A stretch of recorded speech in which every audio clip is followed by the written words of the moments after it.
మరొకసారి దేవునామాన్ని మనం కూడా కలిసి మహిమపరచడానికి ప్రభు ఇచ్చిన గొప్ప ధన్యతకై సంతోషిస్తూ ఉన్నాను. హల్లెలూయా. ఈరోజు ప్రత్యేకంగా బైబిల్ గ్రంథంలో నుంచి యేసు ప్రభు పుట్టినప్పుడు జరిగినటువంటి కొన్ని సంఘటనలను మనం జ్ఞాపకం చేసుకొని ప్రభు నామాన్ని మహిమపరుద్దాం.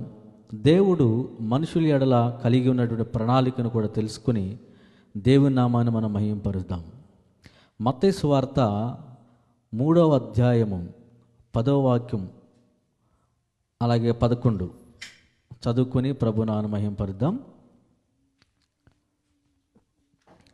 మత్తయి సువార్త 3వ అధ్యాయము 10.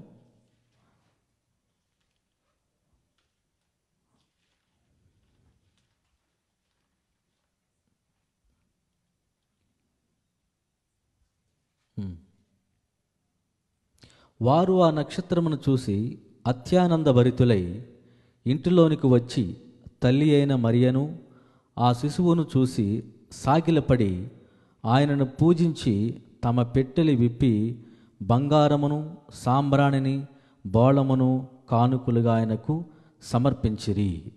దేవునికి స్తోత్రం కలుగునుగాక. ప్రతి క్రిస్మస్ వచ్చినప్పుడల్లా కూడా ఈ వాక్యం చదవనటువంటి వారు, విననటువంటి వారు విశ్వాసులు ఉండరు.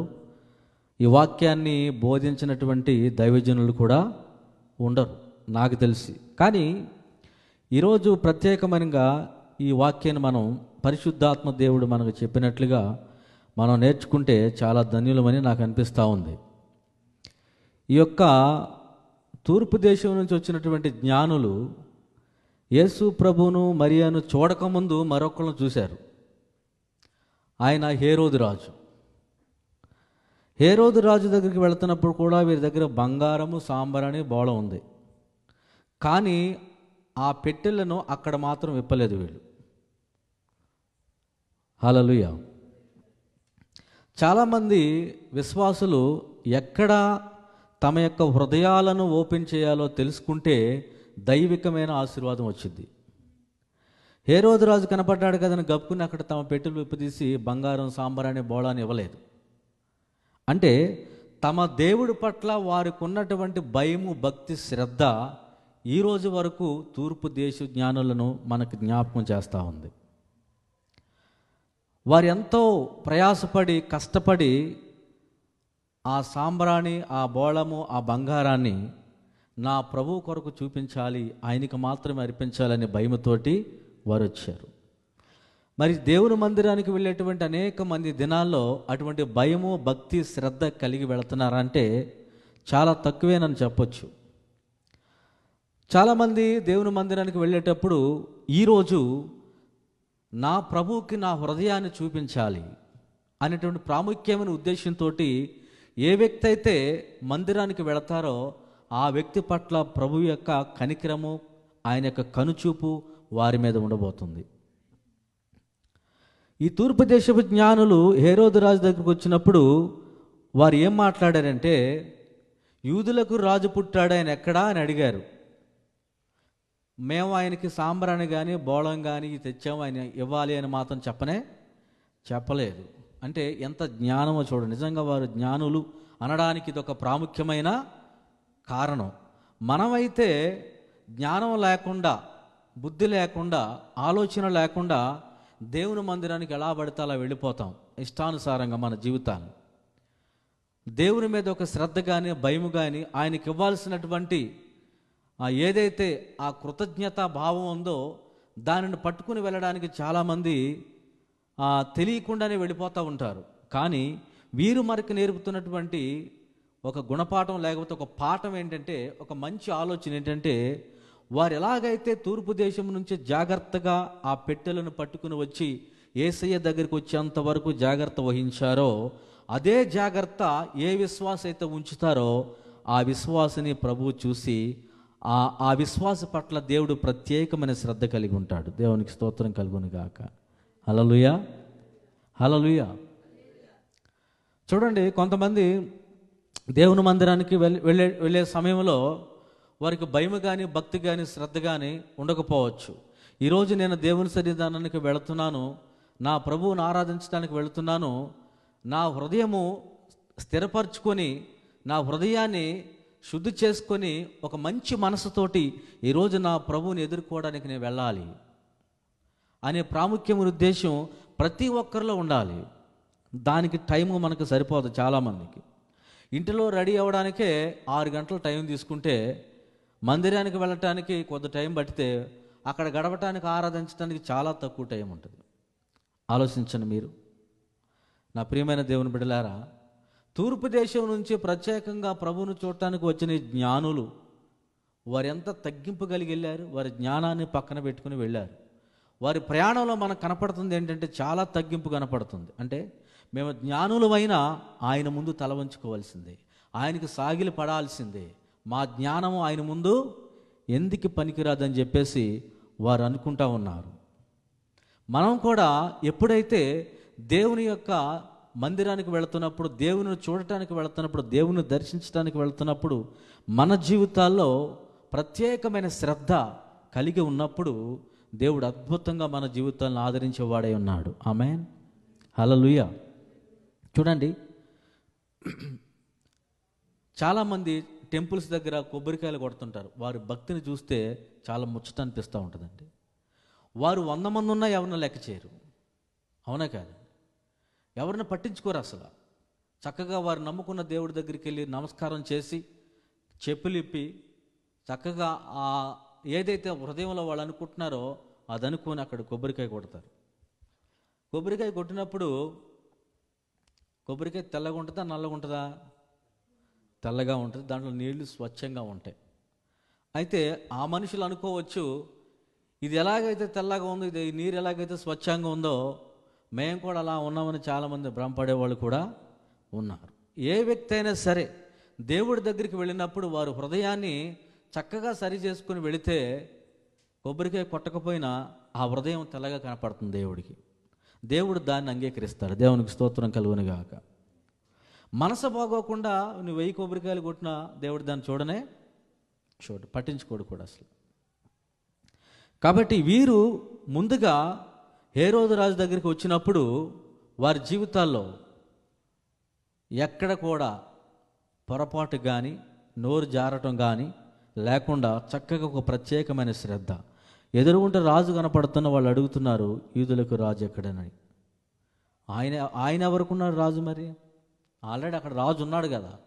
అయినా కూడా వారి ధైర్యం ప్రభు దగ్గరికి వెళ్తున్నప్పుడు, హల్లెలూయా, వారి బలం, ఆమె ఏదైతే నక్షత్రం వారికి కనపడిందో ఆ నక్షత్రం వారిని నడిపించగలదన్నటువంటి ధైర్యం వారికి కలిగింది. దేవునికి స్తోత్రం కలుగును గాక. హల్లెలూయా. ఈరోజు దేవుడి దగ్గరికి వస్తున్నప్పుడు మనం ఎంత శ్రద్ధ కలిగి, ఎంత బాధ్యత కలిగి ప్రభు సన్నిధికి వెళుతున్నాం అనేది చాలా ప్రాముఖ్యమైన విషయం. 3 రకాలైనటువంటి మరి అక్కడ కానుకలను తీసుకొచ్చారు. 1 బంగారము, 2 సాంబ్రాణి, 3 బోళము. 3 రకాలైనటువంటి కానుకలను ప్రభు దగ్గరికి తీసుకుని వచ్చారు. ఈ 3 రకాల మనుషులు, 3 రకాల కానుకలు వారి జీవితాలను తెలియజేస్తూ ఉంది. వారి జీవితంలో ఒకళ్ళు మొదటగా బంగారాన్ని ఇష్టపడేవాళ్ళు. అంటే ఈ లోకరీతిగా ఉన్నటువంటి ఆ బంగారాన్ని ఇష్టపడే వారి మనసు పరిపూర్ణంగా దేవుడి మీదకి మళ్ళించుకున్నారు. దేవునికి స్తోత్రం కలుగును గాక. హల్లెలూయా. ఏ బంగారం అయితే వారు ఇష్టపడుతున్నారో ఆ ఇష్టాన్ని కాస్త ప్రభువుకి ఇచ్చేశారు. వారు అనుకున్నది, వారు ఇష్టపడింది, వారు కావాలనుకున్నది అక్కడి నుంచే పెట్టిలో తీసుకొని వచ్చేశారు. ఇది నాకు ఇష్టం, కానీ దీనికన్నా ఇష్టమైన నా ప్రభువుకి నేను ఇది ఇచ్చేయాలి అని నిర్ణయం తీసుకొని, ఒక వ్యక్తి బంగారం అంటే ఇష్టం అతనికి, అది తీసుకుని వచ్చి ప్రభువుకి సమర్పించేశాడు. దేవునికి స్తోత్రం కలుగును గాక. హల్లెలూయా. ఇప్పుడు ఈ మొదట బంగారం ఇచ్చినటువంటి ఈ వ్యక్తికి ఇప్పుడు ఎవరిష్టం అంటే యేసయ్య ఇష్టం అని చెప్తాను నేను. బంగారం అంటే ఇష్టం కదా, ఎవరంటే ఇష్టం? యేసయ్య ఇష్టం. యేసయ్యని ఇష్టపడే వారందరికీ మేలే జరుగుద్ది. యేసయ్యని ఇష్టపడే వారందరికీ అద్భుతమైన కార్యాలే జరుగుతాయి. యేసయ్యని ఇష్టపడే వాళ్ళందరికీ పరలోక రాజ్యము దొరుకుతుంది. ఇంతవరకు మనం అనేకమైన ఇష్టపడి ఉంటాం, కానీ ఈ తూర్పు దేశపు జ్ఞానులు వారు యేసు ప్రభు పుట్టాడని తెలుసుకున్న వెంటనే ఆ నక్షత్రాన్ని ఫాలో అయ్యి వారికి ఇష్టమైన బంగారాన్ని ప్రభువుకు సమర్పించుకున్నారు. ప్రభువా, ఇదిగో నమస్కరిస్తున్నామయ్యా, దీనికంటే నీవే మాకు ప్రాముఖ్యం, దీనికంటే నీవే మాకు ఇష్టం, దీనికంటే నీవే మాకు ఎక్కువ, నిన్నే మేము పూజిస్తాం, ఈ బంగారాన్ని మేము పూజించము అని దాన్ని పక్కకి పెట్టేశారు. దేవునికి స్తోత్రం చెప్దామా? హల్లెలూయా. మరి ఈ దినాల్లో ఎంతమంది లోకాన్ని పక్కన పెడుతున్నారు నాకు తెలియదు, కానీ దాన్నే ఎంటేసుకుని వెళ్ళిపోతున్నారు చాలామంది. మందిరానికి వెళ్ళేవాళ్ళు చాలామంది మనం చూస్తే పోటాపోటీకి వెళ్తారు చాలామంది. డబ్బులు లేకపోయినా అప్పులు చేసి ఇంట్లో గొడవలు పడి కొట్లాట పడి భర్త అప్పులు పాలైన క్రెడిట్ కార్డులు కట్టలేకపోయినా ఎన్ని బాధలైనా పనివ్వండి, ఆ రోజు మాత్రం గుళ్ళో కనపడకపోతే కనుక దడదడలాడిపోవాల్సిందే. అలాంటి మందిరాలు ఎన్నో ఉన్నాయి. క్రిస్మస్ అంటే మనకు మనం చూపించుకునేది కాదు, ప్రభువునికి మనం చూపించాలి. దేవునికి స్తోత్రం కలుగును గాక. హల్లెలూయా. దేవుడు ఏం కోరుకుంటున్నాడంటే మనం ఇష్టపడేది ఆయన ఇవ్వాలని కోరుకుంటున్నాడు. అబ్రహాము, ఇస్సాకు అంటే చాలా ప్రాణం అబ్రహాంకి. ఒక్కగానొక కొడుకు 100 సంవత్సరాలు 100 సంవత్సరాలు పుట్టాడు, ముసలి వయసులో పుట్టాడు. అయినా కూడా ప్రభు అడుగుతున్నాడు, నీ కుమారుడు నాకు బలిగా అర్పించని. అప్పుడు అబ్రహాం ఏం చేశాడు? ఇతనంటే నాకు ఇష్టం, నేను ఇవ్వలేనని చెప్పలేదు, నాకు ఇష్టమైన వ్యక్తిని నా ప్రభుకి ఇవ్వాలని తీసుకువెళ్ళాడు. దేవునికి స్తోత్రం కలుగును గాక.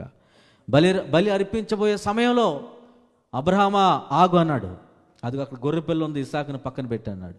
ఏ బలి అయితే వెళ్ళిందో ఆ బలిని ఇస్కరేణువులంతగా మార్చాడు నా దేవుడు. దేవునికి స్తోత్రం కలుగును గాక. ఏ బలి అయితే దేవుడు కోరాడో ఆ మనిషి ద్వారా నక్షత్రాల కంటే విస్తారమైన జనాన్ని భూలోకంలో విస్తరింపజేశాడు ప్రభు. మనం ఏదైతే ఇష్టపడి ఉంటామో దానిని ప్రభువుకి ఇచ్చినప్పుడు దానిని దేవుడు మనం ఊహించినంతగా ఆశీర్వదిస్తాడు. దేవునికి స్తోత్రం కలుగును గాక. కాబట్టి మనం ఇష్టపడేది ప్రభువుకి ఇవ్వాలని నేను తెలియజేస్తాను. ఈ లోకంలో నువ్వు దేనిని ఇష్టపడినా దానిని పక్కన పెట్టి యేసయ్యని ఇష్టపడటం నేర్చుకుంటే, యేసయ్య అబ్రహాముని ఎలా అయితే ఆశీర్వదించాడో నిన్ను నన్ను కూడా ఆశీర్వదించగలిగిన గొప్ప దేవుడు ఆయన. దేవునికి స్తోత్రం కలుగును గాక. హల్లెలూయా. అలాగే బోళము సాంబ్రాన్ని అర్పించిన వారి కూడా వారి జీవితాలు కూడా అంతే. వారి జీవితాల్లో కూడా వాటిని ప్రాముఖ్యంగా ఎంచకుండా ప్రభువునే ప్రాముఖ్యంగా ఎంచారు. వారు తగ్గించుకున్న విధానం ఎంత గొప్పదంటే, వారు తూర్పు జ్ఞానములైనప్పటికీ కూడా వారు సాగిలపడి నమస్కరించారంట. దేవునికి స్తోత్రం కలుగును గాక. హల్లెలూయా. మోకరించి ప్రార్థన చేసుకుందాం అంటే అటు ఇటు చూసేవాళ్ళు చాలామంది ఉంటారు. ఎందుకంటే కట్టుకొని వచ్చినటువంటి బట్టలు అడ్డుపడితే నలిగిపోతాయని చాలామంది చూసేవాళ్ళు. ఒకళ్ళ మోకరిస్తే అనేక మంది చూసి నన్ను ఏమనుకుంటారో అనేవాళ్ళు చాలామంది ఉన్నారు. అలా కాదు, దేవుని సన్నిధిలో నమస్కరించడం, నమస్కారం అంటే శారీరకంగా నమస్కరించకపోయినా ఆత్మను దేవుని సన్నిధిలో అలాగ పెట్టడమే దేవుడు ఇష్టపడతాడు. దేవునికి స్తోత్రం కలుగును గాక. హల్లెలూయా. 3 రకాలైన మనుషులు వారు 3 రకాల తలంపులను పక్కన పెట్టి ప్రభు సన్నిధిని ఎలాగైతే ఆరాధించారో, ఇక్కడ కూర్చున్న వారు వాక్యం వింటున్న వారందరూ కూడా ఎన్నో రకాలైన మనుషులు ఎన్నో రకాలుగా అనేకమైన వాటిని ఇష్టపడుతుంటారు ఈ భూలోకంలో. ప్రభువు కన్నా మనం దేనిని ఇష్టపడకూడదని వాక్యం తెలియజేస్తూ ఉంది. ఈ క్రిస్మస్ ఆరాధనలో యేసయ్య కంటే దేనిని ఇష్టపడకుండా వాటన్నిటిని పక్కన పెట్టి యేసు ప్రభువుకు నమస్కరించి యేసు ప్రభుని పొగిడి ఆయన్నే దేవుడికి అంగీకరించి ఆయన కొరకే మనం బ్రతుకున్న జీవితాలు ఏదైతే ఉంటాయో దేవుడు వారి జీవితాలను నూతనపరిచి ఆశీర్వదించే దేవుడై ఉన్నాడు. దేవునికి స్తోత్రం కలుగును గాక. హల్లెలూయా. కాబట్టి ఆ రకమైనటువంటి ఆరాధనలో ప్రభు ఇష్టపడే దేవుడై ఉన్నాడు. రెండవదిగా మార్కు సువార్త 14వ అధ్యాయము 3వ వాక్యం చదువుకుందాం. మార్కు సువార్త 14వ అధ్యాయము. ఆయన బేతనియలో కుష్ఠరోగి అయిన సీమోని ఇంట భోజనమునకు ఒక స్త్రీ మిక్కిలి విలువగల తీసుకుని వచ్చి దేవునికి స్తోత్రం కలుగును గాక. హల్లెలూయా. ఒక స్త్రీ యేసు ప్రభు బేతనియలో కూర్చున్నాడని తెలిసి అక్కడికి వచ్చిందంట. అక్కడికి వచ్చి మిక్కిలి విలువ కలిగినటువంటి ఒక అత్తర సీసాన్ని తీసుకుని వచ్చి దానిని పగలగొట్టి ఏం చేసిందండి? పగలగొట్టి ఆయన యొక్క తల మీద పోసిందంట. దేవునికి స్తోత్రం కలుగును గాక. హల్లెలూయా. ఇక్కడ మనం తెలుసుకోవాల్సింది ఏంటంటే, ఈ స్త్రీ లోకమంతటికి కూడా ఒక వ్యభిచారిని పరిచయం, ఒక పనికిరానిదని పరిచయం. ఆమెను చూసిన వారు ఎవరు కూడా మంచిదని చెప్పరావండి. లోకంలో కృంగిపోయినటువంటి వ్యక్తి. ఇప్పుడు ఆమె చేసిన పని ఏంటంటే, తాను ప్రేమించేటువంటి ఈ లోకాన్ని ఒక చేసాలో పట్టుకుని వచ్చింది ఆవిడ. ఏదైతే పాపాన్ని తను ప్రేమిస్తుందో, ఏదైతే పాపం తను చేస్తుందో, ఏదైతే తన శరీరం ద్వారా మరి ఎంజాయ్మెంట్ చేస్తూ లోకంలో కొట్టుమిట్టాడుతుందో, అదంతటిని మూట కట్టుకుని ఆ చేసాలా పట్టుకుని వచ్చింది ఆవిడ. పట్టుకుని వచ్చి, అయ్యా, ఇప్పటి వరకు నువ్వు నాకు పరిచయం లేవు కాబట్టి, నాకు పరిచయం అయ్యావు, నువ్వు పరిశుద్ధుడివని నేను గమనించాను. ఇదిగో, నేను చేయని పాపం లేదు, నేను చేయని దోషం లేదు, నేను తిరగని మార్గం లేదు, ఈ పనులన్నీ చేసి ఉన్నాను. అపవిత్రమైన నా జీవితాన్ని ఈ యొక్క బాటిల్లో తీసుకుని వచ్చాను ప్రభువా, ఇదిగో నీ ముందు పగలగొడుతున్నాను. అక్కడ పగలగొట్టింది. దేవునికి స్తోత్రం కలుగునుగా. తను ప్రేమించేటువంటి పాపాన్ని మానేసింది. తను ఇష్టపడేటువంటి ప్రతిదాన్ని తీసుకుని వచ్చి యేసయ్య దగ్గర ఒప్పుకుంది. అప్పుడు ఈ లోకమంతటికి ఆమె వేరేలా కనపడినా దేవునికి మాత్రం ప్రియమైన వ్యక్తిగా కనపడింది. దేవునికి స్తోత్రం కలుగునుగాక. హల్లెలూయా. యేసయ్యకు ప్రియమైన బిడ్డగా కనపడింది. 9వ వాక్యం చదవండి, అద్భుతమైన మాట ఉంది అక్కడ. అదే 14వ అధ్యాయం 9వ వాక్యం. సర్వలోకములో ఎక్కడ ఈ సువార్త ప్రకటింపబడునో అక్కడ ఈమె చేసినది. ఏమి చేసింది ఈవిడి? ఏం చేసిందండి అంటే, ఈమె చేసిన పాపం గురించి చెప్పట్లేదు ఆయన. ఈమె ఏం చేసిందంటే, తను ఏదైతే ఇష్టపడి పాపం చేసుకుంటూ వచ్చిందో ఆ పాపాన్ని మానివేసినటువంటి విధానాన్ని ఎక్కడ సువార్త ప్రకటింపబడినా అక్కడ ఉంటుంది ఈ మాటలు అని చెప్తున్నాడు దేవుడు. దేవునికి స్తోత్రం కలుగునుగాక. హల్లెలూయా. క్రిస్మస్ అంటే దేవుని సన్నిధిలో అన్ని పాపాలు పోగేసుకుని మందిరాలకు రావడం కాదండి. గర్వం, అహంకారం, కుళ్ళు, మనస్తాపాలు, లేనిపోయిన మాటలు, పాపం, వ్యభిచారం, త్రాగుడు, రకరకాల పాపాలన్నీ కూడా మానకుండా వాటన్నిటిని పట్టుకొని మందిరానికి వచ్చి వాటిని దేవుని సన్నిధిలో విప్పకుండా, దేవుని సన్నిధిలో ఒప్పుకొనకుండా దేవుని సన్నిధిలో విప్పకుండా ఉంటే దానివల్ల ఉపయోగం లేనే లేదు. దేవునికి స్తోత్రం కలుగునుగాక. హల్లెలూయా. కానీ ఇక్కడ మనం నేర్చుకున్న విషయాలు ఏంటంటే, తూర్పు దేశపు జ్ఞానులు వారి ఇష్టపడినటువంటి బంగారము, సాంబ్రాణి, బోళను ప్రభువుకు అర్పించారు. అంటే ఈ లోకంలో వారు ఏదైతే వ్యాపారం చేస్తున్నారో వాటంతటిని పక్కన పెట్టి, ప్రభువా, దీనికన్నా ప్రాముఖ్యమైంది నీ నామమే, దీనికన్నా ప్రాముఖ్యమైంది నీ సన్నిధి, దీనికన్నా ప్రాముఖ్యమైంది నీ మహిమ, నీ పరిశుద్ధత, నిన్ను చూడటానికే మా జీవితం ప్రభు అని వారు జ్ఞాపకం చేసుకున్నారు ప్రభువుని. ఈరోజు ఎంతమంది అలా చేయగలుగుతున్నారు ఒకసారి ఆలోచించాలి మనం.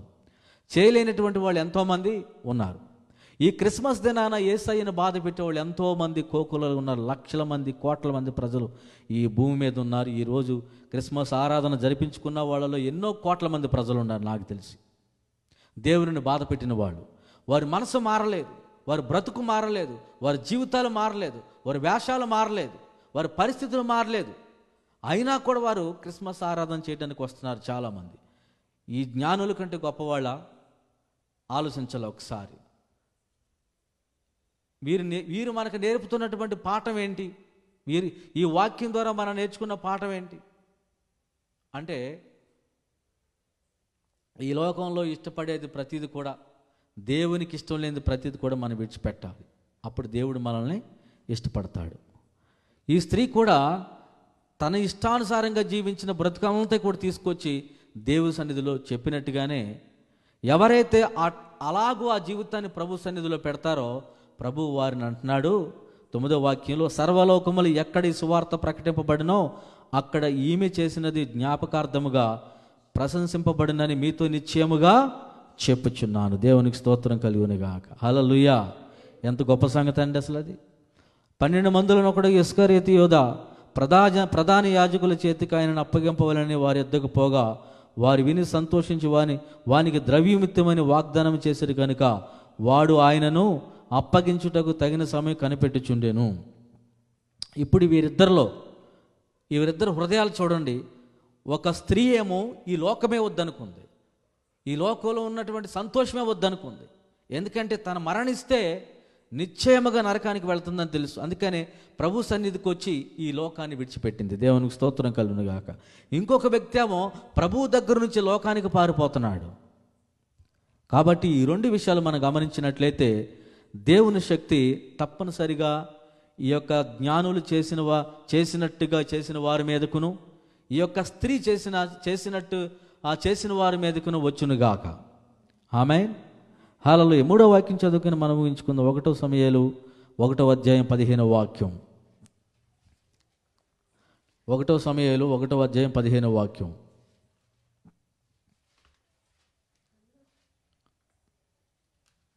చదవండి. హన్నా, అది కాదు నా ఏలినవాడా, నేను మనోదుఖము గలదానై ఉన్నాను. నేను ద్రాక్షారసమునైనను మద్యమునైనను పానము చేయలేదు, కానీ నా ఆత్మను యెహోవా సన్నిధిని కృమ్మరించుకొనుచున్నాను. దేవునికి మహిమ కలుగును గాక. హల్లెలూయా, హల్లెలూయా. క్రిస్మస్ అంటే ఏంటండి? మన ఆత్మను యెహోవా సన్నిధి కృమ్మరించడమే క్రిస్మస్. మన జీవితాలను ప్రభువు దగ్గర పెట్టడమే క్రిస్మస్. ఆమేన్. హల్లెలూయా. మన బ్రతుకులను ప్రభువు దగ్గర పెట్టి, ప్రభువా నా జీవిత పరిస్థితి ఎలా ఉందో నాయన అని చెప్పడమే క్రిస్మస్. దేవుడు కోరుకుంటున్నది అది ఒకటే. అలా చేయలేనటువంటి వారందరూ కూడా తెలుసుకోవాల్సినటువంటి విషయాలు ఇవి. నా ప్రియమైనటువంటి దేవుని బిడ్డలారా, ఒకసారి ఆలోచించినట్లయితే దీనిలో ఏ ఒక్కటి మనం చేయగలుగుతున్నాం? ఒకవేళ చేయలేని పరిస్థితులు ఉంటే గనక తప్పనిసరిగా చేసి ప్రభువును మహింపరచాల్సిన బాధ్యత మనకున్నది. ఆమేన్. హల్లెలూయా. మందిరాలు ఎంత వాక్యం చెప్పని ఎవరో పట్టించుకోరు. కొంతమంది అంటారు, క్రిస్మస్ రోజు కదండి వాక్యం ఎవరు వింటారు అంటారు. సిగ్గుండాలి ఆ మాట అనడానికి. అవునా కదండి? క్రిస్మస్ రోజున వాక్యం వినకుండా మరి ఏం చేస్తావు? డ్రామాలు, నాటికలు, డ్యాన్సులు, వీళ్ళు ఇష్టం వచ్చినట్టు ఇంకా అనేక రకాలుగా వేసి దేవుని నామాన్ని అవమానపరుస్తున్నారు అనేక మంది. క్రిస్మస్ రోజున వాక్యం వినకపోవడం ఏంటండి? అసలు నాకు అర్థం కావడం లేదు. మరి ఏమంటారు క్రిస్మస్ రోజున? తూర్పు దేశపు జ్ఞానులు వారు నమస్కారం చేశారు. వారు కానుకలు అర్పించినప్పుడు, వారి హృదయాలను అర్పించినప్పుడు, మన జీవితాల్లో కూడా ప్రాముఖ్యమైన వాటిని పక్కన పెట్టి అనవసరమైన కూడా ఇంక్లూడ్ చేసే సమయాన్ని వేస్ట్ చేస్తున్నాం చాలామంది. దేవుడు అందుకనే బాధపడుతున్నాడు. చాలామంది దేవుని సేవకులు వీటి విషయాల్లో చాలా జాగ్రత్త వహించి ప్రభువుకే మహిమ తెచ్చేవాళ్ళు దైవజనులు ఎంతోమంది ఉన్నారు. కానీ అనేక మంది వీటిని పక్కన పెట్టి అదే పనిగా ప్రారంభించి క్రిస్మస్ ఆరాధన మొదలైన దగ్గర నుంచి అయ్యేంత వరకు ఎక్కడ కూడా వాక్యాన్ని కనపడనివ్వకుండా వాక్యాన్ని కప్పిపెట్టి ప్రజల కోసం, ప్రజల మెప్పు కోసం, ప్రజల సంతోషం కోసం ఇదేదో ఒక పండగలాగా, ఒక తీర్థంలాగా దీన్ని తయారు చేసి, దీన్ని క్రియేట్ చేసి దేవునికి వెళ్ళాల్సిన మహిమంతా కూడా మనుషులకు వచ్చేటట్టుగా చేస్తున్నారు ఈ భూలోకంలో ఉన్న అనేక మంది ప్రజలు. కానీ పరిపూర్ణమైన మహిమ ఆయనకే చల్లాలని దేవుని వాక్యం తెలియజేస్తూ ఉంది. దేవునికి స్తోత్రం కలుగును గాక. హల్లెలూయా, హల్లెలూయా. కాబట్టి ఏ వ్యక్తి అయితే ఈ లోకాన్ని ఇష్టపడుతున్నాడో ఆ వ్యక్తి దేవుడి దగ్గరికి వచ్చంట, ప్రభువా నేను ఈ లోకాన్ని ఇష్టపడుతున్నాను, నిన్ను నేను ఇష్టపడలేదయ్యా, నన్ను క్షమించు, నేను ఇష్టపడేదంతా కూడా నీ పాదాల దగ్గర పెడుతున్నాను, దీన్ని నువ్వు సిలువ మీద మోసావు, దేవునికి స్తోత్రం కలుగును గాక, ఇక నేను దీని జోలికి పోనని వారి జీవితాలను అర్పించుకుంటున్నారు. అదే నిజమైన క్రిస్మస్ అంటే. దేవుని దూతలు ఆయన పుట్టినప్పుడు ఈ భూలోకంలో వాళ్ళు ఏం చేశారు? వచ్చి సువార్తను ప్రకటించారు. వారందరూ చక్కన పాట పాడారు. సర్వోన్నతమైన స్థలములో దేవునికి మహిమ, ఆయనకి ఇష్టలైన వారికి భూమి మీద సమాధానము. దేవునికి స్తోత్రం కలుగును గాక. ఆ సమాధానమే లేకుండా పోతుంది క్రిస్మస్ దినాల్లో. ఏమండి, ఆలోచించండి. కాబట్టి మన సంఘాలు, మన పరిస్థితులు, మన జీవితాలు దేవునికి ఇష్టంగా లేకుండా ఉంటే అది క్రిస్మస్ కాదని మీకు నేను తెలియజేస్తున్నాను. ఈరోజు ఈ వాక్యం విన్న మనము మన జీవితాల్లో వారు ఎలాగైతే తగ్గింపుతోటి, వినయంతోటి, భయముతోటి, శ్రద్ధతోటి, భక్తితోటి ప్రభువును పూజించడానికి తూర్పు దేశం నుంచి వచ్చారో, నీ ఇంటి నుంచి మందిరానికి వెళ్ళేటప్పుడు నీ జీవితంలో వారిలో ఉన్నటువంటి ఈ యొక్క గుణగుణాలు, ఈ లక్షణాలు కనబడకుండా ఏమాత్రం నువ్వు దేవుని సన్నిధానానికి వెళ్ళినా ఆ రోజంతా నీకు వ్యర్థమైపోయినట్టే, ఆ శ్రద్ధ లేకపోయినట్లయితే. ఈ యొక్క స్త్రీని చూసినట్లయితే ఆమె ఇంటి దగ్గర నుంచి ఏమనుకొని వచ్చి ఉంటుంది నాకు తెలిసి, ఈ లోకంలో నేను చేయని పాపం లేదు, నేను చూడని చూపు లేదు, నేను ఆలోచించిన తలంపు లేదు, నా జీవితాన్ని ఈ లోకానికి ఇచ్చేశాను. కాబట్టి పరిశుద్ధుడైన నా ప్రభువు దగ్గరికి వెళ్ళి నేను చేసిన పాపాలన్నీ చెప్పి, ఇదిగో ఈ విలువైన అత్తరశేషాన్ని తీసుకెళ్ళి ఆయనకు ఈ విలువైన అత్తరశేషాను నేను అంకితం చేయబోతున్నానని మనసులో ఒక భయం ఆవిడికి, ఒక భక్తి, ఒక శ్రద్ధ, ఒక ఆందోళన, పశ్చాత్తాపం కలిగిన హృదయంతో యేసయ్య దగ్గరికి వెళ్ళింది. అప్పుడు యేసు ప్రభు చెప్తున్నాడు, ఈమె యొక్క పేరు సర్వలోకమంతా కూడా వెళ్ళబోతుందని. దేవునికి స్తోత్రం కలుగునుగాక. హల్లెలూయా, హల్లెలూయా. లోకంలో లేని సోకు లేని మన దగ్గరే ఉంటాయి క్రిస్మస్ రోజున. నాకు తెలిసి మరి ఫ్యాషన్ షోలో కూడా అటువంటి షోలు ఉండవేమో. అన్ని రకాలుగా బట్టలు కుట్టించుకునే వాళ్ళు ఉన్నారు ఈ దినాల్లో. అంటే ఎవరికి కనపడాలని, ఎవరు చూడాలని, ఎవరితో మెప్పించుకోవాలని, ఇది బాగుంది, అది బాగుంది, నీ వస్తువులు బాగుంది, నీ శారీ బాగుంది, నీ బట్టలు బాగున్నాయి, నీ అలంకరణ బాగుందని చెబుతా ఉంటే చూడాలి వీళ్ళ మొహం ఎంత ఆనందంగా ఉంటుందో. అబ్బా నేనే గొప్ప ఈ సంవత్సరం బట్టల్లో, ఈ సంవత్సరం నేనే గొప్ప బంగారంలో, ఇక ఈ సంవత్సరం నేనే గొప్ప టాపు అనిపించుకుంటే వాళ్ళకి ఎంతో సంతోషం. కానీ దేవుడు అది కోరుకుంటున్నాడు. దేవుడు ఏది కోరుకుంటున్నాడంటే, ఎవరైతే విరిగి నలిగిన హృదయంతో ప్రభు సన్నిధిలోనికి వచ్చి, ప్రభువా నేను కాదు నాయనా, నీకే ఘనత, దేవునికి స్తోత్రం కలుగును గాక, నీకే మహిమ అని చెప్పే విశ్వాస కావాలని దేవుడు కోరుకుంటున్నాడు. అది రెండో రాకడ వరకు జరుగుద్దో జరగదో నాకు తెలియదు. కానీ వాక్యం వింటున్న మనమైనా మన జీవితాలను సరిచేసుకొని ప్రభు సన్నిధికి అలాగే వెళ్ళాలని కోరుకుంటున్నాను. దేవునికి స్తోత్రం కలుగును గాక. హల్లెలూయా, హల్లెలూయా. వాళ్ళు పిచ్చోళ్ళై ఆ కానుకలు పట్టుకు రాలేదు. కానుకలు పట్టుకొచ్చి ప్రభు సన్నిధి దగ్గర నమస్కారం చేసిన వారంతా కూడా అమాయకులు అండేవాళ్ళు కానే కాదు. మనకంటే చాలా తెలివైన వాళ్ళు, జ్ఞానవంతులు, అద్భుతమైనటువంటి వ్యక్తులు వాళ్ళు. కానీ వారి జీవితంలో దేవుడికే ప్రాముఖ్యతనిచ్చారు తప్పనిచ్చి లోకానికి వారు ఇవ్వలేదు. మరి ఈరోజు క్రిస్మస్ ఆరాధన జరుపుకుంటున్న వారు అతను బ్రతుకులు చూస్తే లోకానికి ఎక్కువ ప్రాముఖ్యత, దేవుడికి చాలా తక్కువ ఇస్తున్నారు. అది దేవునికి మహిమ వచ్చుద్దా? దేవునికి ఘనత వచ్చే కార్యక్రమాలు మనం చేసే కార్యక్రమాలు అంటే ఏమాత్రం కూడా కాదు. మరి బట్టలు కొనుక్కోవద్దా అంటారంటే తప్పనిసరి కొనుక్కోండి, కానీ వాటినే ప్రాముఖ్యంగా కాదు నేను చెప్పేది. వాటన్నిటికంటే ప్రాముఖ్యంగా మన యేసయ్యే గొప్పవాడు. దేవునికి స్తోత్రం కలుగును గాక. హల్లెలూయా. ఎన్నో క్రిస్మస్లు అయిపోతున్నాయి కానీ పాపం మాత్రం మానరు. ఎన్నో క్రిస్మస్ దినాలు అయిపోతున్న, సంవత్సరాలు గడుపుతున్నా పశ్చాత్తాపం లేదు వారి హృదయంలో. వారు తప్పు చేస్తున్నట్టే అనుకోరు, అసలు ఎవరో చేస్తున్నట్టు అనుకుంటారు. వీళ్ళు చేస్తున్నది మాత్రం పక్కన పెట్టి ఎవరో చేస్తున్నట్టు వీళ్ళు గుర్తుకొస్తుంది. నేనే చేసేది, నా జీవితంలో అనేకమైన పాపాలతో నా జీవితం కృంగిపోయి ఉంది, లోకంలో చేయకూడనటువంటి అసహ్యమైన కార్యాలని నేను చేస్తూ బ్రతుకుతున్నాను, ఈ సంవత్సరం అయినా ఈ ఆరాధనలో నా హృదయాన్ని తెరచి ప్రభుకిస్తాను అని ఒక్క మనిషి కూడా అనుకోవడం లేదు. ఈ సంవత్సరం ఎంతమంది అనుకున్నారో నాకు తెలియదు, కానీ అనుకున్న వాళ్ళందరూ కూడా ధన్యులే. దేవునికి స్తోత్రం కలుగును గాక. హల్లెలూయా. ఆ స్త్రీ ఎంత ధన్యురాలు అయిపోయింది చూడండి. అప్పటి వరకు కూడా ఆమెకి విలువ లేదు. ఎప్పుడైతే విలువైనటువంటి అత్తరశేష తీసుకొచ్చిందో ఆవిడికి విలువ వచ్చేసింది.